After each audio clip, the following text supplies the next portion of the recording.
शं वरुणः शन्नो भवत्वर्यमा शन्न इन्द्रो बृहस्पतिः शन्नो विष्णुरुक्रमः ॐ शान्ति शान्ति शान्तिः।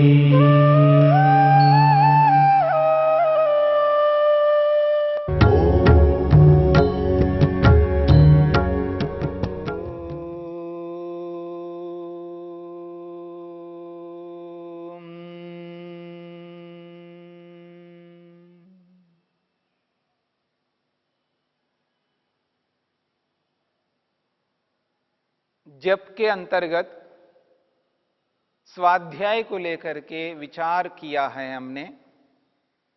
स्वाध्याय किसे कहते हैं? महर्षि वेदव्यास ने स्वाध्याय की परिभाषा की है। स्वाध्यायः प्रणवादि पवित्राणाम जपः। स्वाध्याय उसे कहते हैं जो प्रणव आदि पवित्र शब्द, वाक्य और मंत्रों का जप करना।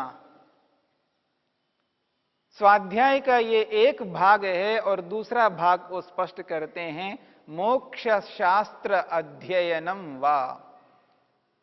मोक्ष को यानी मुक्ति को देने वाले जो शास्त्र है उनका अध्ययन करना, उनको पढ़ना। स्वाध्याय के दो भेद हैं, एक जप करना और दूसरा शास्त्रों का अध्ययन करना।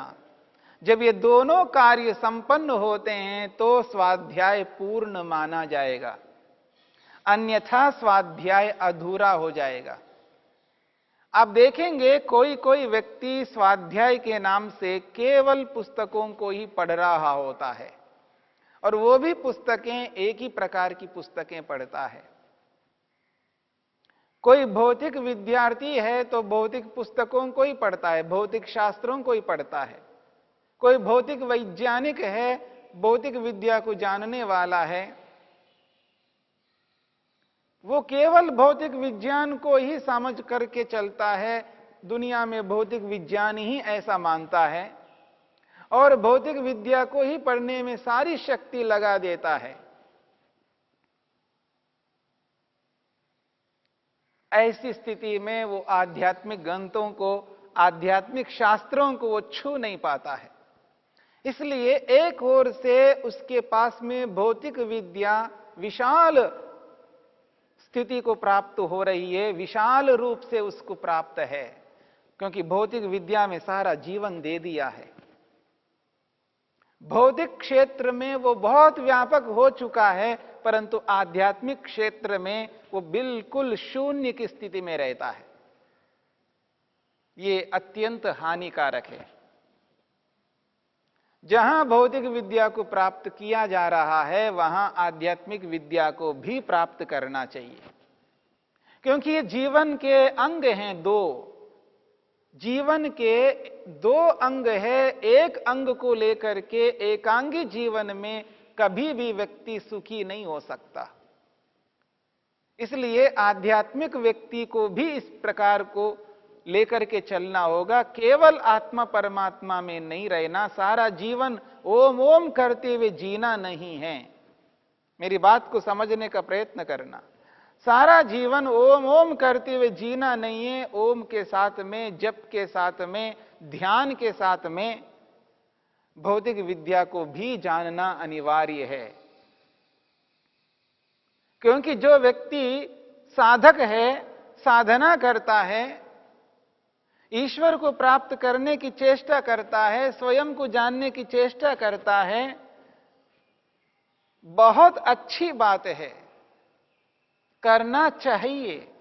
लेकिन ऐसे व्यक्ति को यह भी समझना चाहिए, जिस संसार में रहता है, जिस संसार में व्यवहार करता है, संसार के जिन पदार्थों के साथ जुड़ा हुआ रहता है, उसके बारे में भी जानकारी होनी चाहिए। यानी भौतिक पदार्थों के बारे में भी उसको अच्छी प्रकार बोध होना चाहिए, भौतिक विद्या को भी वो जान सके। यहां पर भौतिक विद्या को जानने का अभिप्राय क्या है और आध्यात्मिक विद्या को, आध्यात्मिक पदार्थों को जानने का क्या अभिप्राय है? मेरा यह अभिप्राय नहीं है भौतिक विद्या को जानने का अर्थ है कि वो साइंटिस्ट बन जाएं, किसी एक विषय में प्रवेश करके बहुत आगे बढ़े, ये मेरा अभिप्राय नहीं है। ये तो उस भौतिक विज्ञान को पढ़े हुए व्यक्ति की यह विशेषता होगी, किसी एक विषय में वो पारंगत होता है, कुशल होता है। यदि वो भौतिक विद्या में किसी एक विषय में पारंगत है, कुशल है, तो उसके साथ में बाकी विद्याओं के बारे में सामान्य जानकारी उसे होनी चाहिए। सामान्य बातें उसको पता होनी चाहिए जिससे उन पदार्थों के साथ वो समुचित रूप में व्यवहार कर सके। मेरा ये अभिप्राय नहीं है कि उसको मोबाइल चलाना आना चाहिए, उसको मोबाइल के बारे में जानकारी होनी चाहिए, मोबाइल को उसे जानना चाहिए। इसका मतलब यह नहीं है कि वो उसके इंजीनियर बन जाए। हर व्यक्ति उसके इंजीनियर नहीं बन सकता, परंतु हर व्यक्ति को यह बोध होना चाहिए कि मोबाइल क्या है, मोबाइल का कैसे मैं प्रयोग कर सकता हूं, मोबाइल किस स्थिति में मेरे लिए हानिकारक होती है, किस स्थिति में मोबाइल मेरे लिए लाभकारी है। वो जो मोबाइल रूपी वस्तु है उसके हानि और लाभों को जान सकूं, कब किस परिस्थिति में वो मेरे लिए लाभकारी बने, किस परिस्थिति में वो हानिकारक हो जाएगा, कब उसका प्रयोग करना, कब नहीं करना है, किस स्थिति में उसके माध्यम से मैं बहुत लाभ ले सकता हूं। व्यवहार में जब उस पदार्थ के बारे में समुचित जानकारी नहीं होती है तो उस मोबाइल का मिसयूज करता है व्यक्ति, उसका दुरुपयोग करता है। क्योंकि अनधिकारी व्यक्ति किसी पदार्थ का जब प्रयोग करता है तो वो दुरुपयोगी ही करता है। मेरी बात को समझने का प्रयत्न करना। क्योंकि कोई भी वस्तु, उस वस्तु को वस्तु के रूप में व्यक्ति जब जान नहीं रहा होता है, उस वस्तु की उपयोगिता को पहचान नहीं रहा होता है, उस वस्तु की हानियां जो है, उस वस्तु से होने वाली जो हानियां हैं उसको पहचान नहीं रहा होता है, जब व्यक्ति हानि लाभ को नहीं जान रहा होता है तो उस वस्तु का प्रयोग करता हुआ वो हानि उठा लेता है, उसका दुरुपयोग करता है। और ये बात आज हम सब जानते हैं। एक छोटा सा उदाहरण है, मोबाइल जो है आज कर दूरभाष, ये जो दूरभाष है हाथ में लेकर के चलते हैं, मोबाइल लेकर के चलते हैं, इसके बहुत सारे लाभ हैं पर इसकी हानियां भी हैं। तो हानि और लाभ दोनों को जान करके कहां पर इससे लाभ लेना चाहिए, कहां पर इसकी हानि है, इन दोनों स्थितियों को जान करके यथार्थ रूप में व्यक्ति जब चलता है तो इस पदार्थ से, इस इंस्ट्रूमेंट से वो व्यक्ति केवल लाभ ले सकता है, हानियों से बच पाएगा। अन्यथा लाभ के साथ साथ में हानि ज्यादा उठा पा रहा है, हानि ज्यादा ले रहा है, उसके आदी बन गया है, उसको एडिक्शन हो गया है उससे। जहां आवश्यक नहीं है, जहां उसकी कोई आवश्यकता ही नहीं होती, वहां पर भी उसका प्रयोग करके हानि उठा लेता है, अति कर लेता है। किसी भी पदार्थ को जब हम अति के रूप में प्रयोग करते हैं वो आदत बन जाती है, वो एडिक्शन हो जाता है, उसको वो लत पड़ जाती है। और लत जो है हमेशा हानिकारक होता है, हानिकारक होती है। इसलिए वो आदत जो है बुरी होती है। इसलिए किसी भी पदार्थ का जब प्रयोग करना है उससे पहले उसके हानि और लाभ को जानना है। तो ठीक इसी प्रकार से आध्यात्मिक व्यक्ति को भी भौतिक पदार्थों के बारे में जानना है, हानि लाभ को जान करके उससे उसी प्रकार से उसका प्रयोग करता हुआ आगे अपने लक्ष्य की ओर बढ़ना है। और जैसे आध्यात्मिक व्यक्ति को भौतिक पदार्थों के बारे में जानना है, उसी प्रकार भौतिक व्यक्ति को भी आध्यात्मिक पदार्थों के बारे में जान करके जो आंतरिक दुख है उनसे बचा जा सकता है। इसलिए महर्षि वेदव्यास कहते हैं, मोक्ष शास्त्रों का अध्ययन करना स्वाध्याय का एक विभाग है। जब व्यक्ति स्वाध्याय को स्वाध्याय के रूप में ठीक प्रकार से करता है, स्वाध्याय को स्वाध्याय के रूप में करता है, तो उस स्वाध्याय से योग करने में बहुत सरलता होता है। योग आसानी से कर सकता है व्यक्ति। इसलिए महर्षि वेदव्यास कहते हैं, स्वाध्यायात योगमासीता। ये जो स्वाध्याय है, इस स्वाध्याय के माध्यम से यानी जप के माध्यम से, शास्त्रों के अध्ययन के माध्यम से व्यक्ति योग को योग के रूप में यथार्थ कर सकता है। यानी जब व्यक्ति को शास्त्रों का बोध है, ज्ञान विज्ञान प्राप्त है, उस स्थिति में व्यक्ति को अहिंसा का, सत्य का, अस्तेय का, ब्रह्मचर्य का, अपरिग्रह का यथार्थ ज्ञान होता है, उसकी जानकारी होती है। तब वो व्यक्ति उस जानकारी के माध्यम से लोगों के साथ जब व्यवहार करता है तो हिंसा ना करके अहिंसा करेगा, क्योंकि वो जो जानकारी है वो ये बताती है कि किस व्यक्ति के साथ कैसे व्यवहार करना चाहिए, क्यों करना चाहिए, ऐसा व्यवहार करने से क्या लाभ है और ऐसा न करने से क्या हानि है। जब व्यक्ति को बोध होता है, ज्ञान होता है, विवेक होता है, तब व्यक्ति उचित व्यवहार करता है। और शास्त्र अध्ययन के बिना, विद्या को ग्रहण किए बिना व्यक्ति यथार्थ व्यवहार नहीं कर सकता। आज जो व्यक्ति दूसरों के साथ अन्याय करता है, हिंसा करता है, असत्य आचरण करता है, चोरियां करता है, असंयम रहता है और अनावश्यक साधनों को इकट्ठा करता जा रहा है, इसके पीछे एकमात्र कारण है अज्ञानता, अविद्या। जब व्यक्ति के पास अज्ञानता होती है, मूर्खता होती है, अविद्या होती है, तभी ऐसा गलत कर्म करता है, अधर्म करता है, पाप करता है, अन्याय करता है। जब व्यक्ति के पास विद्या हो, ज्ञान हो, शिक्षा हो, विवेक हो, तब व्यक्ति ऐसा कर्म नहीं कर सकता। जिस विषय में व्यक्ति को विद्या होती है, ज्ञान होता है, उचित जानकारी होती है, उस विषय में व्यक्ति कभी गलत नहीं करता, गलत करके कभी दुखी नहीं हो सकता। जहां अज्ञानता है, मूर्खता है, अविद्या है, वहीं व्यक्ति गलत करता है और वहीं व्यक्ति दुखी हो जाता है, दुख उठाता है। इसलिए जो विद्या है, शास्त्र अध्ययन से जो विद्या प्राप्त होती है, जो जानकारी प्राप्त होती है, उसका एकमात्र कर्म है, एकमात्र काम है कि दुख को हटाना। विद्या हमेशा दुख को दूर करने वाली होती है और अविद्या हमेशा दुख को देने वाली होती है। विद्या से सुख मिलता है और अविद्या से दुख मिलता है।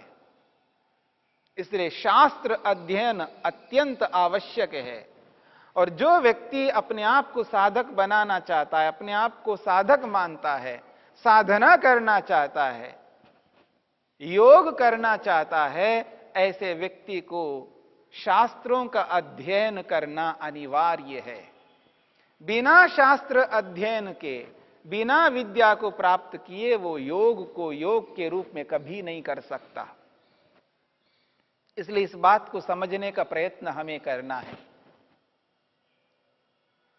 ये जो विद्या है, ये विद्या सदा दुख को दूर करने वाली होती है। जहां विद्या है वहां दुख दूर होता है और जहां अविद्या है वहां दुख पास रहता है। यदि कोई व्यक्ति दुखी हो रहा है तो समझ लेना उसके पास उस विषय में अविद्या है। जिस विषय में वो व्यक्ति दुखी है, परेशान है, संतप्त है, क्लेशित है, तो समझ लेना उस विषय में उसके पास अविद्या है, इसलिए वो दुखी है। यदि विद्या होती तो कभी दुखी नहीं हो सकता, क्योंकि विद्या का एकमात्र कार्य है, कर्म है, वो दुख को हटाने वाली है। विद्या सदा दुख को हटाती है।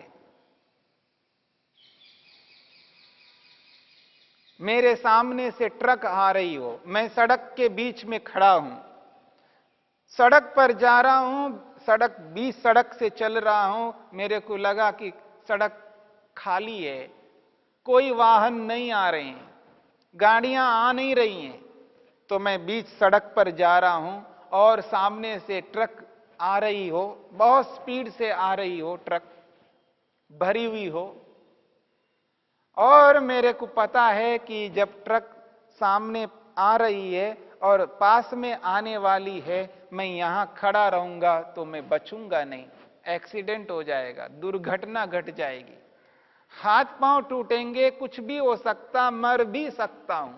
ये मेरे को जानकारी, ये बोध है, ये विद्या मेरे को आती है कि सामने से कोई ऐसी वस्तु आ रही हो, गाड़ी आ रही हो, उसके सामने खड़ा नहीं रह सकता, सामने से ट्रेन आ रही हो, बस आ रही हो, कोई भी साधन ऐसी स्थिति में मेरे को हानि पहुंचाने वाली स्थिति में है, तो उस स्थिति में मैं हट जाऊंगा, क्योंकि मेरे को बोध है, जानकारी है, मेरे को समझ है, मेरे पास विद्या है कि वो मेरे को हानि पहुंचाने वाली है, इसलिए मैं वहां से हट जाता हूं। तो जहां विद्या है, यथार्थ बोध है, तत्वज्ञान है, तो वहां पर हम दुख से बच जाते हैं। अग्नि जल रही है, आग जल रही है, तो जलती हुई आग में हाथ नहीं डाल सकते, कोई नहीं डाल सकता, सबको ये विद्या है, सबके पास ये बोध है कि अग्नि जलाती है, अग्नि समाप्त करती है, नष्ट करती है, आग जलाने वाली है, इसलिए हाथ कभी आग में नहीं डालता है व्यक्ति, ये विद्या है। ये जो विद्या है, ये ऐसी विद्या होनी चाहिए, ऐसी विद्या में व्यक्ति दुख से बचता है, इसलिए शास्त्र का अध्ययन करना अनिवार्य है, और दोनों प्रकार के शास्त्रों को पढ़ना अनिवार्य है। इसलिए महर्षि वेदव्यास कहते हैं, शास्त्र अध्ययन करो, स्वाध्याय करो, स्वाध्याय के माध्यम से योग को योग के रूप में उचित कर सकते हैं।